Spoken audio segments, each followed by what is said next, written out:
ambassador to the Republic of Korea. You don't speak Korean. To reach audiences worldwide, it has become a powerful language of diplomacy, fostering mutual understanding. Today, we meet a figure at the heart of that shift, Ghana's ambassador to the Republic of Korea, and the first Korean-born person to hold the post, Ambassador Kojo Choi.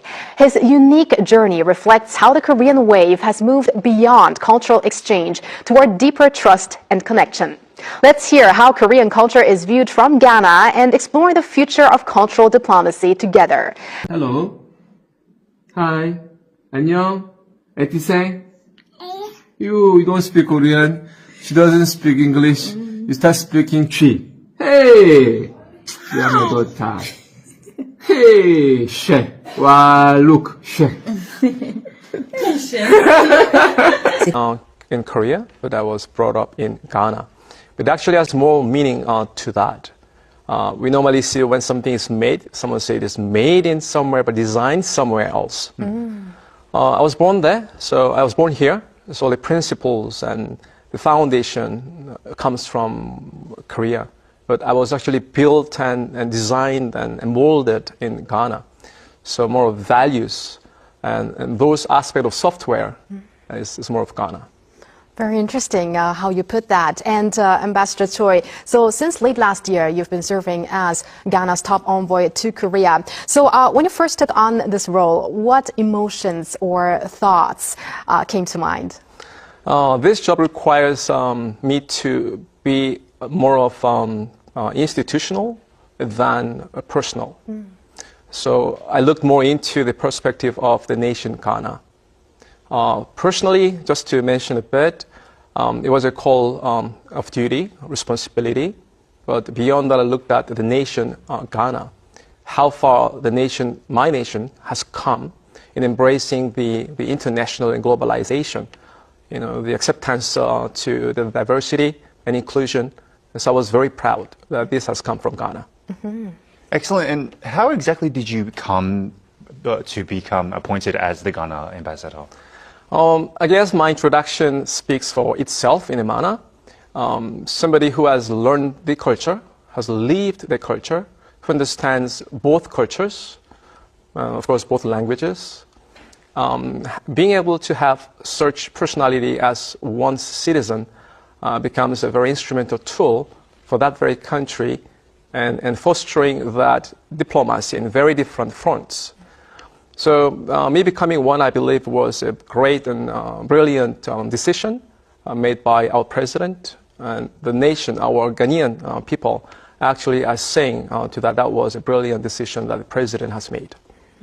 Excellent. And as Ghana's ambassador to Korea, what do you think is the most important mission for you to give out as a message? For every ambassador, the mission is very clear. There's no personal opinion of mine. Every entire opinion is of my nation, Ghana, and that of the president. And the reason why president sent me here is clear. We want the best relationship between the two countries, Ghana and Korea. And looking at it closely, Ghana and Korea is positioned very, very well.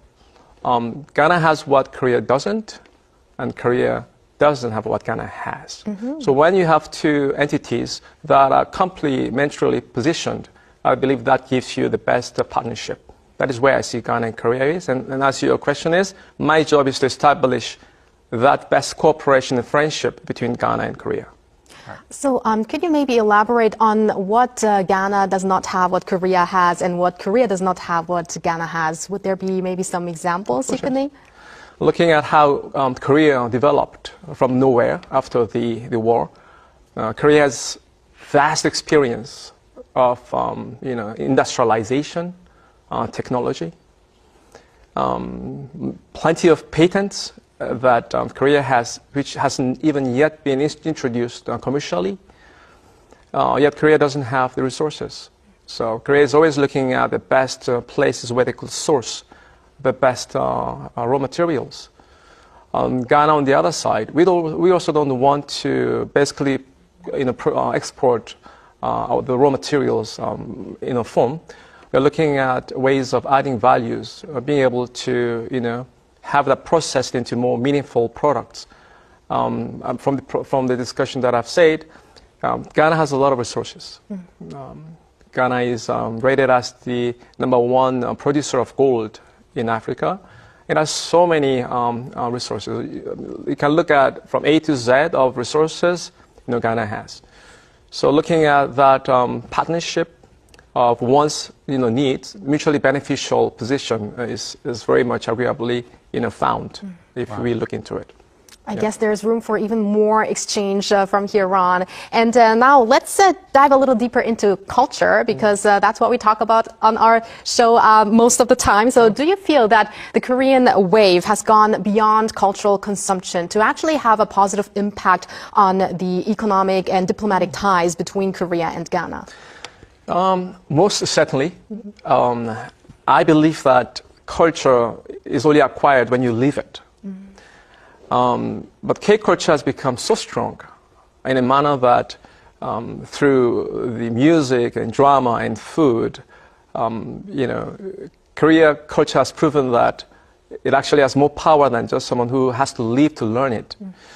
So in Ghana, the K-drama is very popular. If you now turn on any television channels in Ghana, you get to see all the trendy Korean dramas. Wow. And of course, the food that we get to see on television, the home appliances we get to see on televisions, and it become part of our lives. And of course, when you walk around and they look at me without knowing that I'm a Ghanaian, but believing that I'm 100% Korean by citizenship, everybody becomes so nice and kind because they want to actually now experience the Korean culture. I hope you'll ask me about Ghanaian culture too. Oh, yes, we are. Actually, Walter is going to. I'm going to. I'm going to switch it up a little bit. Actually, basically the opposite question. Now, among Ghana's traditional culture, or creative content as well, what kind of elements do you think might resonate with the Korean audience?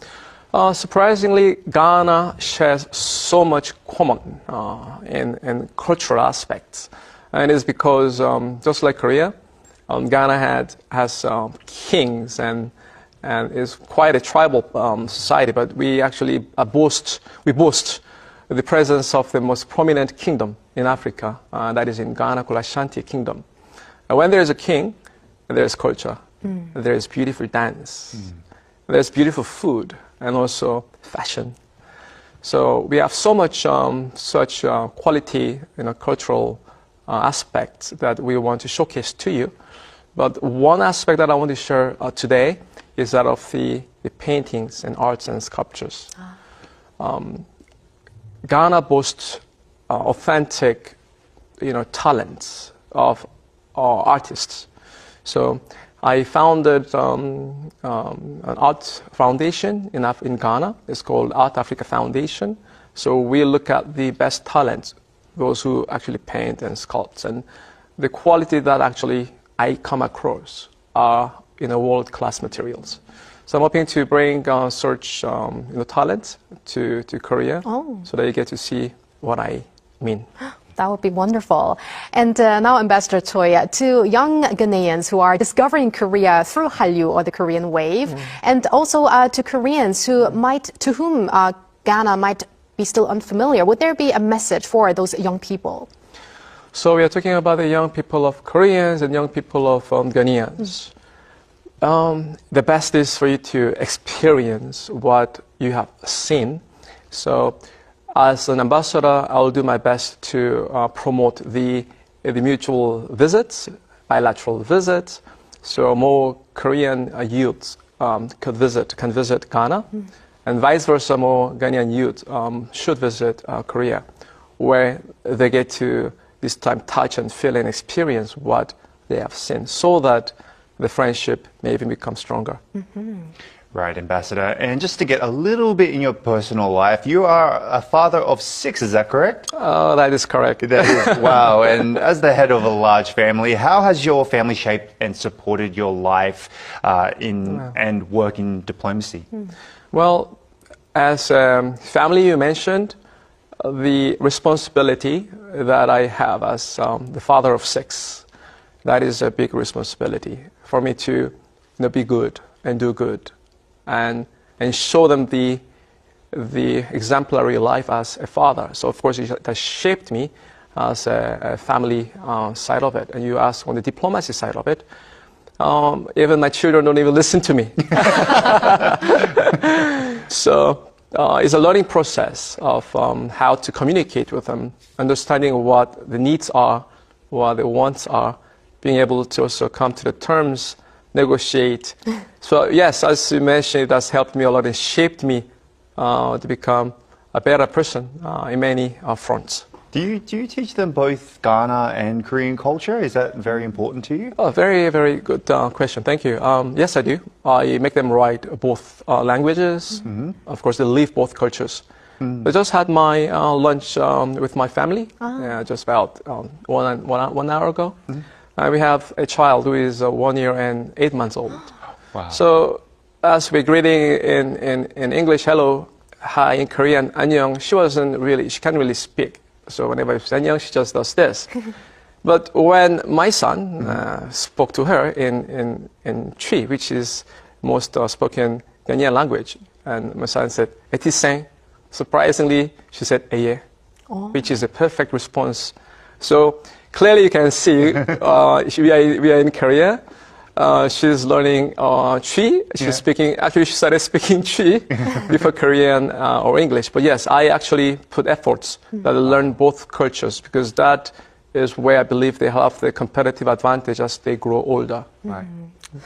That's wonderful, Ambassador Choi. And now, before we let you go, finally, Arirang TV celebrates its 30th anniversary this year. So would you have maybe some words of encouragement for the network, and especially because Arirang TV is also doing a big role in spreading Korean culture to the world? I've watched Arirang for many years. The name Arirang itself speaks a lot. So again, it's a culture. I understand the culture. Arirang embraces entire history, the works of the nation Korea, the pains, the successes, and everything that you have is actually all danced into the word Arirang. And just the way the word has that weight, your station is doing amazing. A lot of people are watching, listening, and of course the Hallyu is more also promoted through your station. So I'd like to say congratulations for your last 30 years. And I believe that future tomorrow is going to be even more greater. So I say, well done. We say, 아이코, and all the best to you. All right. Thank you very much, Ambassador Choi, for that meaningful message, and of course for being here with us today on the program. And may Ghana, Korea, Ghana relations continue to grow further. Thank you very much. Thank you very much. 3,